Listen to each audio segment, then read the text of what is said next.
My girlfriend spent our anniversary with her ex and tweeted, "I don't owe anyone an explanation. Real women don't ask permission." I retweeted it with, "Neither do I," and posted a photo that shocked her.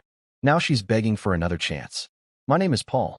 I am 29 and I work in IT support for a mid-sized logistics company in Prague. My schedule is pretty predictable most weeks. Office hours, occasional late tickets, and a lot of quiet evenings where I decompress with podcasts or long walks along the river. I met my girlfriend Ashley 2 years ago through mutual friends. She is 27 and works as a veterinary assistant at a private animal clinic on the other side of the city.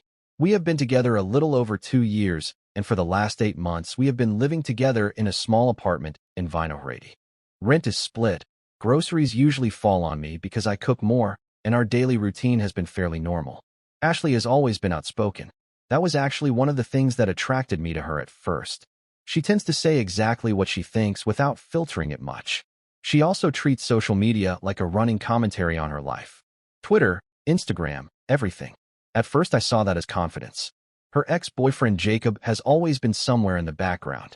They dated for almost 4 years before we met. According to Ashley, the breakup was mutual, and they stayed in occasional contact because they share some friends and a few social circles. I never loved that situation, but I also never tried to control who she talks to. My rule in relationships has always been simple. If something bothers me, I say it once, and we deal with it directly. For most of our relationship, that system worked. Last week was supposed to be our 2nd anniversary. Nothing huge. I planned dinner at a small place near Old Town that Ashley likes. I even took the afternoon off work so I could get everything sorted early and make the night relaxed. Around 3 in the afternoon, she texted saying she had to stay late at the clinic because one of the vets asked her to help with an emergency appointment.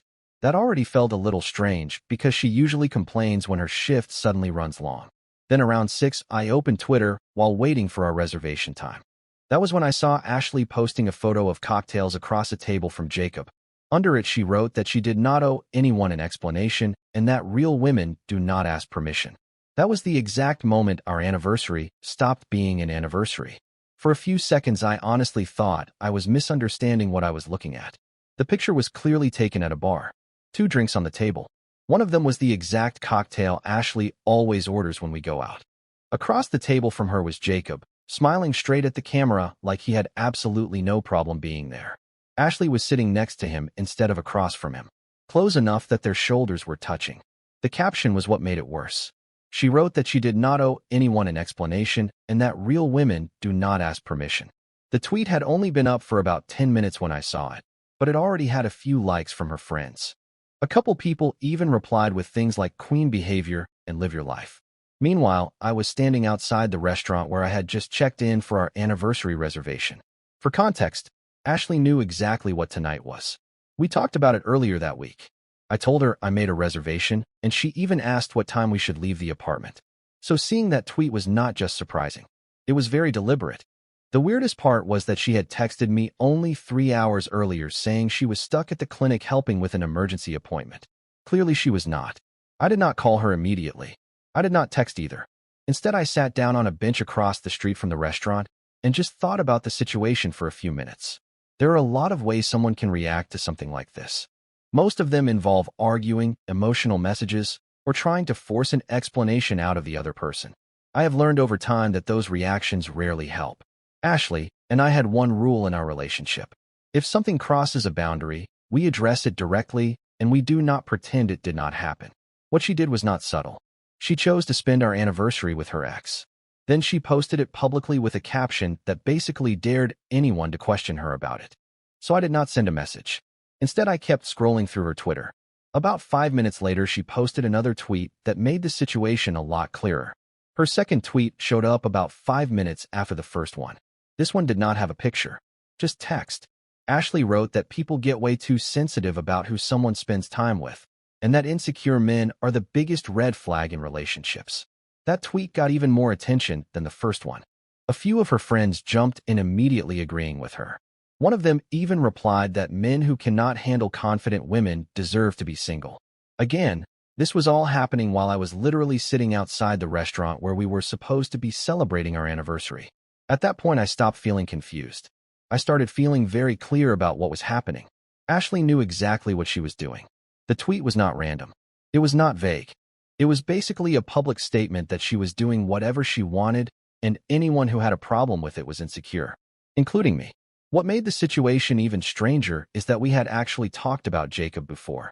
Early in our relationship, I told her I was not comfortable with the idea of one-on-one hangouts with exes. I did not frame it as a rule or a demand. I just said that for me it crosses a line. Ashley told me back then that I had nothing to worry about, and that Jacob was firmly in the past. Apparently, that was no longer the case. I sat there for another few minutes watching her replies stack up under those tweets. Not once did she message me. Not once did she acknowledge that we had plans that night. At that point, the restaurant host came outside to ask if I was still planning to use the reservation. I told him no and apologized for the inconvenience. Then I walked home. On the way back, I kept thinking about something Ashley once said during an argument months earlier. She told me that strong women do not ask permission to live their lives. At the time, I brushed it off because the argument was about something minor. Now I was looking at her Twitter, where she was basically repeating the exact same idea to an audience. By the time I reached our apartment building, I had already made a decision about how I was going to respond. And it was not going to involve a private conversation. The walk back to the apartment took about 20 minutes. Normally, I listen to music when I walk home from work, but that night, I kept my phone in my hand the entire time watching Ashley's Twitter. She was still posting. About 10 minutes after her second tweet, she uploaded another photo. This one was a short video clip of her and Jacob clinking their glasses together. The bar looked crowded and loud. Ashley was smiling like she was having the best night of her life.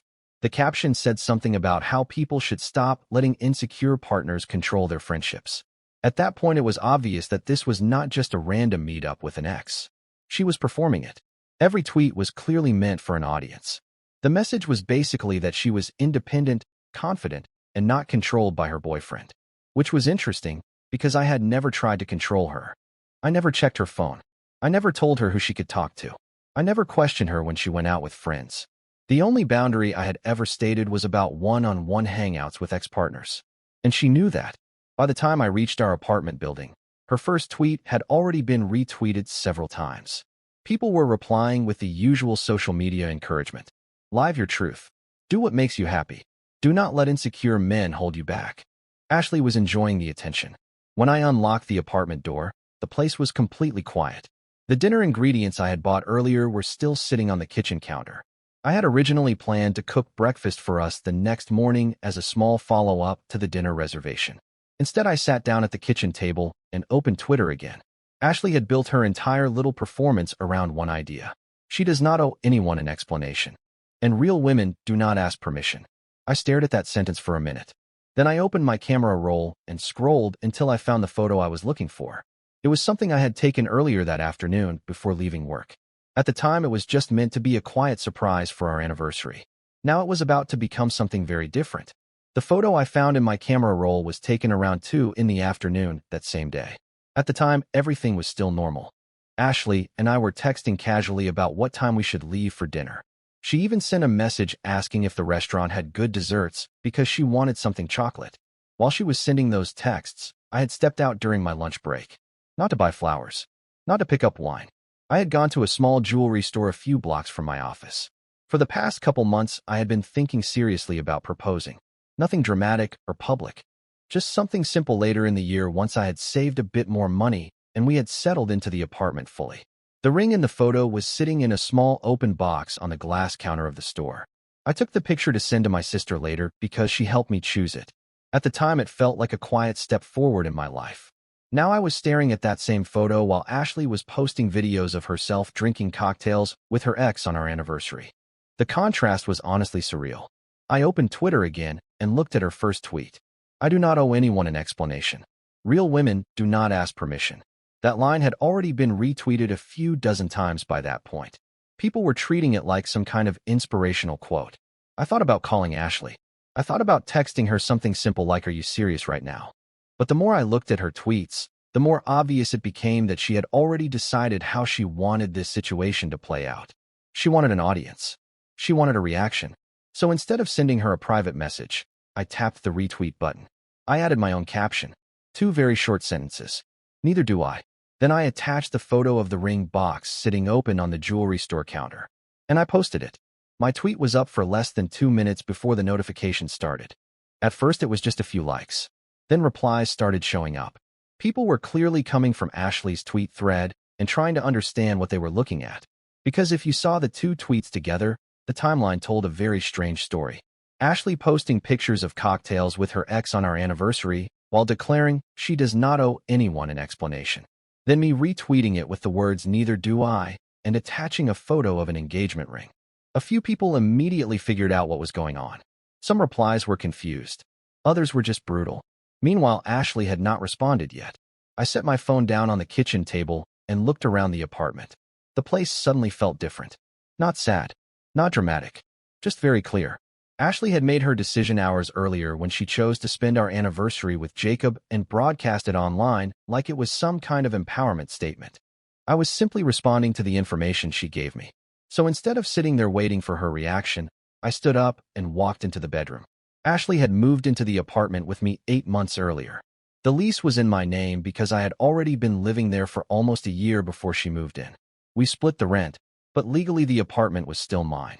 I opened the closet and looked at the side that held most of her clothes. For a moment, I just stood there thinking about how quickly things can shift from normal to finished. Then I grabbed the first empty suitcase from the top shelf. If Ashley wanted independence and freedom to do whatever she wanted without explanation, I was not going to argue with that. But she was not going to do it while living in my apartment. I started with the clothes first, folded them, placed them neatly into the suitcase, and moved on to the dresser drawers. No anger, no rushing, just packing. Packing her things was strangely calm work. I started with the closet.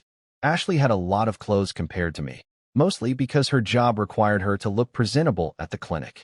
Different scrubs, jackets, casual outfits for days off. I folded everything carefully and placed it into 2 suitcases and a large gym bag. While I was doing that, my phone kept buzzing on the kitchen table. Notifications were stacking up. People were still reacting to the tweets. Some were laughing at the situation. Others were asking if Ashley knew what my tweet meant. A few people were even tagging her directly, telling her she might want to check what her boyfriend just posted. I ignored the phone and kept packing. Next came the dresser drawers. Makeup bags, hair products, random things she kept scattered around the bedroom. I put everything into a cardboard box from the storage closet. The entire time I kept thinking about how deliberate Ashley's tweets had been earlier. She did not accidentally post that picture with Jacob. She did not accidentally write that caption. She wanted people to see it. She wanted attention. And she clearly expected me to stay quiet about it. After about 40 minutes, most of her things were packed. Clothes, shoes, toiletries, a few books she kept on the bedside table. I carried the suitcases out to the living room and lined them up near the front door. Right as I set the last one down, my phone rang. Ashley. I let it ring until it stopped. A few seconds later, another call came through. I declined that one too. Then the text started. The first message was just one sentence asking what the hell my tweet was supposed to mean. The second message came about 30 seconds later. She asked why people were saying I had posted a picture of a ring. I looked at the messages for a moment before setting the phone face down again. At that point, I still had one last thing to do before Ashley got home. The last thing I needed to do was simple. Ashley had a spare key to the apartment. When she moved in, I gave her a copy so she could come and go without worrying about my work schedule. That key was probably still in her purse while she was sitting at the bar with Jacob.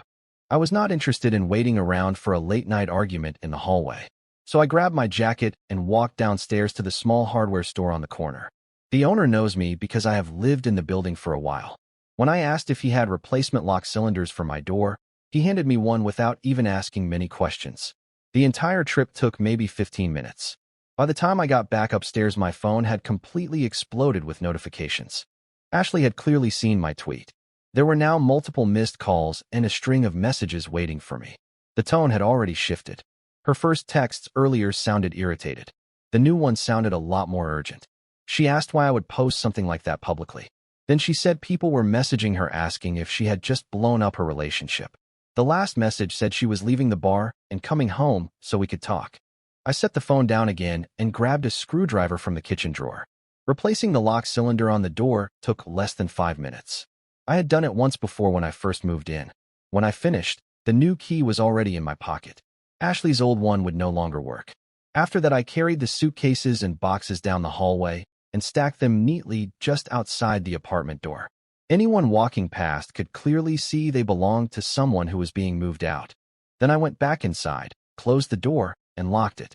About 20 minutes later, my phone buzzed again. This time it was Ashley. Not a call.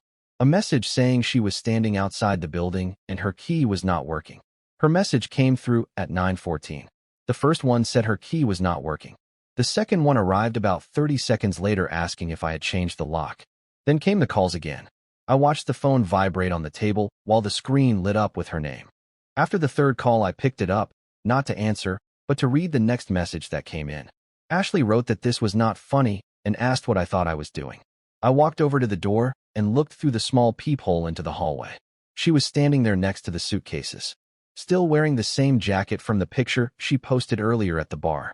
Her phone was in her hand, and she was clearly typing fast, probably sending the same messages I was reading. A moment later, another message came through. She asked why her things were outside. That was when I finally replied. I told her the situation seemed pretty straightforward. She said earlier that she does not owe anyone an explanation and that real women do not ask permission. So I was respecting that. Her reply came almost instantly. She said I was overreacting and that it was just drinks with an old friend. Not even an apology. Just drinks. I looked back through the peephole again. Ashley had noticed the tweet reactions by now because she kept refreshing her phone and pacing in the hallway. Another message came through. This time she asked if I was seriously ending the relationship over one night. I typed a short answer. I told her the relationship ended the moment she decided to spend our anniversary with her ex and announce it online like it was some kind of statement. After sending that message, I opened her contact on my phone and blocked the number. Then I opened Twitter and blocked her there too. A few seconds later, I heard another knock on the door, and then another, but my phone was finally quiet. The knocking continued for a few minutes. At first it was controlled, just Ashley trying to get my attention through the door. Then it became faster and louder once she realized I was not responding. I stayed in the kitchen and did not move. Without the phone notifications buzzing every few seconds, the apartment felt quiet again. The same quiet it had earlier that evening before everything turned into a public spectacle online. Eventually, the knocking stopped. A couple minutes later, I heard the sound of the suitcases being dragged across the hallway floor. Ashley was clearly moving them toward the elevator.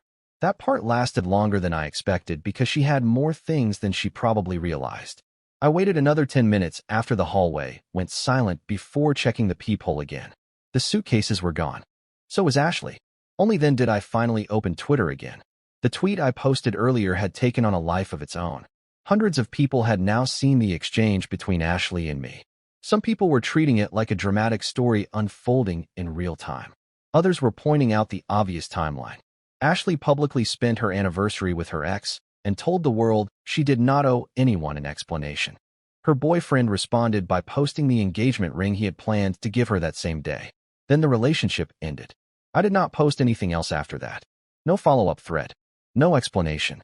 Ashley tried to contact me through a mutual friend 2 days later asking if we could talk and work things out. Apparently, she told people the night with Jacob was harmless and that she did not expect me to react like that. The friend passed the message along. I told him there was nothing left to discuss. Ashley made a very public statement that night about independence and not needing anyone's permission. All I did was take her at her word and move forward with my own decision. Sometimes the clearest answers show up when someone thinks an audience will support them.